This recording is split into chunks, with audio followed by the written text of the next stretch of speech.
Kitchen में से निकाल के ये औरतों को साथ लेके गए हैं और इन्होंने पूरी रात हमें जलील किया है। वहाँ पे माँ 55-60 साल की है, ये उन्हें उठा के और वहाँ पे ले आए। आप मुझे बताएं, पुलिस की गुंडागर्दी खत्म करवाए, ये लोगों पे झूठे पर्चे देंगे।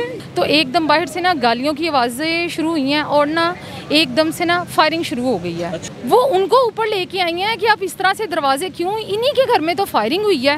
उनके साथ कोई फीमेल कांस्टेबल नहीं थी, वो 6-6 फीट हाइट के लोग थे। वो जिसमें ये मुद्दई है उसको ख़त्म करें और इसको भी ख़त्म कर दें ताकि ये ख़त्म और हमारे केस ख़त्म हो जाए। मेरे साथ मुतासरा फैमिली मौजूद है जिन पर दहशतगर्दी के इल्ज़ामात लगाए गए, जिन ख़वातीन को पुलिस की तरफ से हरासा भी किया गया। इस वक्त SP ऑफिस के बाहर मौजूद हैं। मैं इनसे मज़ीद वाक़या जानता हूँ, कहानी ये कहाँ से शुरू हुई थी।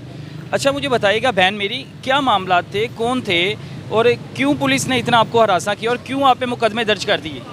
5 जुलाई वाले दिन ना मैं घर पे मौजूद थी, अकेली थी, बच्चे थे मेरे साथ। तो 5 तारीख वाले दिन तकरीबन 9:50 का टाइम था। तो मैं अपने घर में किचन में काम कर रही थी। तो ऐसे हुआ है कि मैं किचन से मूव करके, हमारा फ्रंट वाली साइड पे किचन है, तो मैं मूव करके 2-4 कदम बाहर आई हूँ फ्रिज के पास। तो एकदम बाहर से ना गालियों की आवाज़ें शुरू हुई हैं और ना एकदम से ना फायरिंग शुरू हो गई है। अच्छा। तकरीबन 40-50 के करीब फायर हुए हैं और मतलब मेरे बच्चे डर गए। मैंने उनको कहा है कि आप यहीं पे रुके रहो, आपने आगे नहीं आना। मैं नीचे ज़मीन पे बैठ गई हूँ और उसके बाद ना जब मुझे लगा है कि फायर रुक गए हैं और आवाज़ बाइक्स की कम हो गई है, तो मैं अंदर की तरफ ना भाग के बच्चों के साथ ना मतलब मैं डर गई हूँ बहुत ज़्यादा। तो मतलब मैं रोना शुरू हो गई हूँ। मैंने अपने हस्बैंड को फ़ोन किया, अपनी सिस्टर को फ़ोन किया, मतलब इधर उधर फ़ोन किया। इतनी देर में ही मुझे फ़ोन का 151 कॉल करने का भी मौका नहीं मिला और नीचे से इतनी ज़्यादा बुरे तरीके से दरवाजे खटकने शुरू हो गए हैं और मैं ये डर गई हूँ कि शायद वही लोग हैं जो फायरिंग कर रहे थे। मैंने दरवाज़ा नहीं खोला, मैंने अपने हस्बैंड को फ़ोन किया है, मैंने अपनी बहन को, अपनी अम्मी को या बाहर किसी से भी रब्ता किया है। उन्होंने कहा नीचे प्लीज़ आप दरवाज़ा खोल दें। मैं डर गई हूँ। मेरी अम्मी को सामने वाली गली में ही रहती थी, उनको पता लग गया, वो फ़ौरन से भाग के मेरी छोटी बहन के साथ आ गई हैं उधर। उन्होंने आके पुलिस के साथ दरवाज़ा खुलवाया। वो उनको ऊपर लेके आई हैं कि आप इस तरह से दरवाजे क्यों, इन्हीं के घर में तो फायरिंग हुई है और आप इन्हीं के घर में ही मतलब कर रहे हैं इस तरह से हम दरवाज़ा। इन्होंने मुझे जब आवाज़ दी है तो मैंने फ़ौरन से अपने बेटे से कहा कि आप दरवाज़ा खोल दें। उसने दरवाज़ा खोला और पुलिस ऊपर आ गई है। उन्होंने वो कहते हैं जी हम हमारे घर की तलाशी ले रही है इसलिए दरवाज़ा नॉक कर रहे हैं। वो ऊपर आए हैं, उन्होंने कोई बात नहीं की है, उन्होंने यही टारगेट किया है कि समीर की बीवी कौन है। अच्छा, ये पुलिस वालों का? हाँ जी, उन्होंने मुझे कौन शख्स था? वो हसन था। हसन नामी था, सब इंस्पेक्टर, आई थिंक मेरे ख्याल से सब इंस्पेक्टर ही हैं, लेकिन मैंने उनका नाम पढ़ लिया था। उन्होंने मुझे कहा है समीर की बीवी कौन है। ज़ाहिर सी बात है, मैं उनकी वाइफ थी, मैंने बताना था। मैंने उनको बता दिया कि भाई मैं हूँ समीर की बीवी। उन्होंने मुझे कहा आप हमारे साथ चले। मैंने कहा मैं आपके साथ क्यों चलूँ, हम विक्टिमाइज हैं, हमारे घर पर फायरिंग हुई है। तो वो कहते हैं आप हमारी बहन हैं, आप हमारी बेटी हैं, आप हमारे साथ चलें, मैंने आपकी स्टेटमेंट लेनी है। मेरी मदर ने जिसमें से ये बात बोली है कि बेटा हम शरीफ लोग हैं, मैं अपनी बच्ची को आपके साथ नहीं भेज सकती हूँ। नहीं माँ जी आप रिक्शे में आ जाएं। अच्छा मुझे ये बताइएगा कि उनके साथ फीमेल कांस्टेबल मौजूद थी उस वक्त? उनके साथ कोई फीमेल कांस्टेबल नहीं थी, वो 6-6 फीट हाइट के लोग थे। वो उधर आए हैं, वो उन्होंने हमें धोखे से कहा है कि हम, मेरी अम्मी ने कहा ठीक है मैं चलती हूँ, मेरी छोटी बहन थी, उन्होंने उसको भी साथ कहा कि आप बेटा आप रिक्शे में बैठिएगा और हम आपको ना सिर्फ 15 मिनट में ना स्टेटमेंट दे के ना तो रिलीज़ कर देंगे। उसके बाद जिस टाइम ये पुलिस आई है, वहाँ का जो इन्वेस्टिगेशन इंचार्ज था उन्होंने मेरे हस्बैंड को भी फ़ोन किया है। मैं अपने हस्बैंड के साथ राब्ते में थी कि मतलब इस तरह पुलिस आई है और उन्होंने कहा है मेरे हस्बैंड को कि वो उन्होंने बता रहे थे कि हमारे घर पे बेटा, वो कहते तुम आ जाओ और वरना मतलब उनको वो कहते हैं हमारे घर पे फायरिंग हुई है और हमें ही आप कर रहे हैं। इतनी देर में वो उन्होंने मुझे मतलब लेके नीचे जब गए हैं तो उन्होंने मुझे कहा गाड़ी के अंदर बैठे। अच्छा मामला कौन थे ये, किसकी वजह से सारा मामला ख़राब हुआ, किन की वजह से आप पे इल्ज़ामात लगाए गए?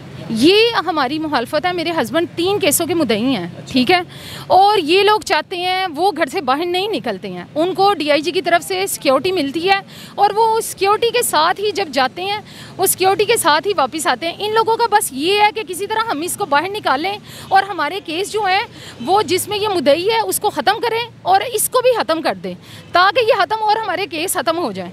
सिर्फ ये एक वजह है, पुलिस ने इन लोगों के साथ मिलके हमारे घर के ऊपर और इस पूरे FIR में किसी भी जगह पे हमारे घर में इतनी फायरिंग हुई है, कोई जिक्र नहीं है, कुछ नहीं बताया गया। हमारे घर का पूरा फ्रंट तबाह हुआ है, घर के अंदर फायर लगे हुए हैं, आउटर्स में कितनी जगह पे, लेकिन अहले इलाका ने इनको होल इकट्ठे करके दिए हैं, लेकिन इन्होंने उस चीज़ का कोई जिक्र नहीं किया बीच में, ना इन्होंने बताया है। इन लोगों ने उन लोगों से पैसे लिए हैं, इन्होंने एक औरतों को टारगेट घर में से, किचन में से निकाल के ये औरतों को साथ लेके गए हैं और इन्होंने पूरी रात हमें जलील किया है। वहाँ पे बिठा के हम इन्हें कहते रहे हमारा राब्ता करवाएं घर में। कौन सा लगता है आपको? शफीकाबाद। अच्छा, शफीकाबाद थाना ये लगता है। इस पुलिस की उधर की शफीकाबाद थाना की गुंडागर्दी चेक करें कि बगैर फीमेल कांस्टेबल घरों में घुसते हैं, औरतों को हरासा किया जाता है, औरतों को गिरफ्तार किया जाता है। अच्छा, उस वक्त जब आपको ये गिरफ्तार करके ले गए हैं, कितनी देर आपको जेल में रखा था इन्होंने? थाने में इन्होंने मुझे पूरी रात रखा है। सुबह 7 बजे मैंने इन्होंने हमसे हमारे मोबाइल भी ले लिए पर्सनल। मैं इनसे ये पूछ रही थी, भाई हमें क्यों आप यहाँ पे बिठा के बैठे हुए हैं? इन्होंने कहा जी कोई जवाब ही नहीं दे रहे। कभी कोई आप लोग पे FIR भी की? हमें FIR का भी नहीं पता था कि क्या है हुई है, हमें कुछ भी नहीं बताया। हम इन्होंने 780 की हम लोगों पे दी है और ये घर की, मैं मास्टर्स हूँ, मेरी बहन FE की स्टूडेंट है, मेरी माँ 55-60 साल की है, ये उन्हें उठा के और वहाँ पे ले आए। आप मुझे बताएं कि ये लोग जिनसे हम लोग तहफ़्फ़ुज़ मांगते हैं, ये इस तरह की हरकतें औरतों के साथ करेंगे तो इनमें जो पुलिस अफसरान थे उनके नाम बताइएगा, उनके नाम मेंशन करें। जो हसन, जुल्फ़कार, उसके अलावा इमरान कमर साहब जो वहाँ के SHO हैं, वो उस टाइम मतलब इन लोगों को ये 2 दिन पहले भी हमारे घर आए, इन्होंने रेड किए, इन्होंने हमारे पूरे घर की तलाशी ली है, इनको कुछ नहीं मिला, उल्टा कि हमारे DVR तोड़ के, अलमारियां तोड़ के चले गए हैं वहाँ से। ठीक है, सारा कुछ सेफ सिटी के कैमरे में मौजूद है, मेरे हस्बैंड की CTR है, आप जियो फेंसिंग करवाएं, आपको सब कुछ पता लग जाएगा कि मेरे हस्बैंड वहाँ पर मौजूद थे कि नहीं। इन्होंने उल्टा उन पर नामजद पर्चा दिया हुआ है। अब आप क्या मुतालबा है आप लोग? मेरा मुतालबा ये है कि इसको वेरीफाई किया जाए और जो लोग जिन्होंने ये सब कुछ किया है उन सबको यहाँ पे लाया जाए। इन्होंने औरतों के बीच में रख के इस तरह की हरकतें की है। परवेज़ इलाही मौजूदा वज़ीर हमारे पंजाब हैं, ठीक है, आप उन्हें क्या पैगाम देना चाहते हैं? मैं उन्हें यही पैगाम दूंगी कि प्लीज़ की गुंडागर्दी खत्म करवाए। ये लोगों पे झूठे पर्चे देंगे, ये करेंगे तो फिर कौन पुलिस के पास जाएगा? ये लोगों की शरीफ औरतों को 22 दिन मैं जेल में रह के आई हूँ, मैं मास्टर्स किया हुआ और इन लोगों ने मुझे कहाँ का कहाँ पहुँचा दिया है। मेरी माँ 55-60, आप बताएं, एक शरीफ औरत को जेल में पहुँचाएंगे ये लोग, तो क्या बनेगा? इन लोगों के अपने ही कॉन्ट्राडिक्शन है इनके। वो उन्होंने क्या मज़ामत की है, 6-6 फीट हाइट के ये लोग, और हम इनके साथ मज़ामत करने हैं। ख़वातीन क्या मज़ामत करेंगी? पुलिस हमारी इतनी नाअहल है, इतनी नाकारा है कि ख़वातीन उनके साथ इस तरह के काम करेंगी। अब इन लोगों के साथ आप देख सकते हैं जो ख़वातीन के साथ सलूक किया गया, इन पर FIR दी गई, इनको 15-15, 20-20 दिन जेल रखा गया और जब इनको गिरफ़्तार किया गया तब इनके साथ कोई फीमेल कांस्टेबल मौजूद नहीं थी। जी, क्या कहना चाह रहे हैं आप? मेरे से क्या इन लोगों को मिल गया है? ये घर से हम लोग किचन में हांडियाँ पका रहे हैं, रोटियाँ बना रहे हैं, ये हमें उठा के ले आए हैं और जो लोग इनके साथ भी सीढ़ियों से ऊपर चढ़ियाँ नहीं है उनको भी साथ ले आए हैं और इन्होंने 780 का ये कोई छोटा FIR होती है जो इन्होंने हम पे दे दिया। बेसिकली ये मेरे हस्बैंड को नुकसान पहुँचाना चाहती हैं। प्लीज़ हमारे मुखालफिन के साथ मिल के काइंडली मेरी रिक्वेस्ट है सबसे CCP लाहौर से, परवेज़ इलाही साहब से, कि प्लीज़ इस गुंडागर्दी को ख़त्म करें और जो इसमें मुलविस लोग हैं उनको सामने लाया जाए।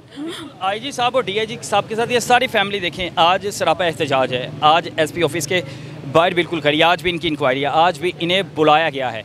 अगर इनके मामलात इधर से हल नहीं होते, बड़े ओहदेदार इनके मामलात हल नहीं करते, तो फिर इनके मामलात कहाँ पे जाएंगे? ये तबका क्या करेगा? शरीफ तबका हमेशा झुक जाए पुलिस के आगे, जो गुंडे या बदमाशियाँ उनके आगे।